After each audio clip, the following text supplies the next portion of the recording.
বন্ধুরা, good morning. তোমরা সবাই কেমন আছো? আশা করি ভালো আছো। এই যে আমি এখন রান্না করতে চলে আসলাম। হ্যাঁ, তো এটা কিসের মাংস বলতে পারো নাকি? আমি সব কিছু মশলা টশলা দিয়ে মাখিয়ে রেখেছি, এখন এটা বসাবো। হ্যাঁ, তো তোমাদের কাছে যদি ভালো লাগে অবশ্যই জানিও, কমেন্ট করো, ঠিক আছে? যাই চট করে রান্নাটা করে নিই। হ্যাঁ, বেলা হয়ে গেছে। এই যে রান্নাটা বসিয়ে দিয়েছি, তরকারিটা দেখো তোমাদের কেমন লাগছে। এই যে বসিয়ে দিয়েছি,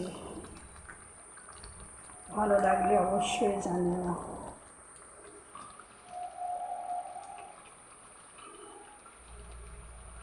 দুপুর, তোমরা সবাই কেমন আছো? এ দেখো আমরা তিনজনে খেতে বসে গেছি।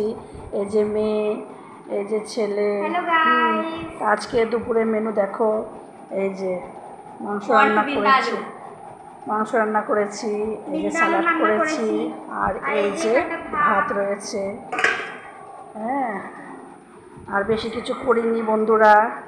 হ্যাঁ, ক্লাস আছে ওই জন্য আর কি বেশি কিছু করা হয়নি। হ্যাঁ, আজকে ছেলে আর মেয়ের ক্লাস আছে, ক্লাসের জন্য বেরোবো, এই জন্য এই রান্না করা আছে। এমনি তো তরকারি হেভি, ওই কারণে আর বেশি কিছু না বানানোই ভালো। চলো, তোমাদের কেমন লাগলো জানিও অবশ্যই। বাই, টাটা, ভালো থেকো বন্ধুরা। ভালো লাগলে লাইক, শেয়ার, কমেন্ট নিশ্চয়ই করবে, সাবস্ক্রাইব অবশ্যই করবে। হ্যাঁ, একদম। Thank you. Bye bye. By.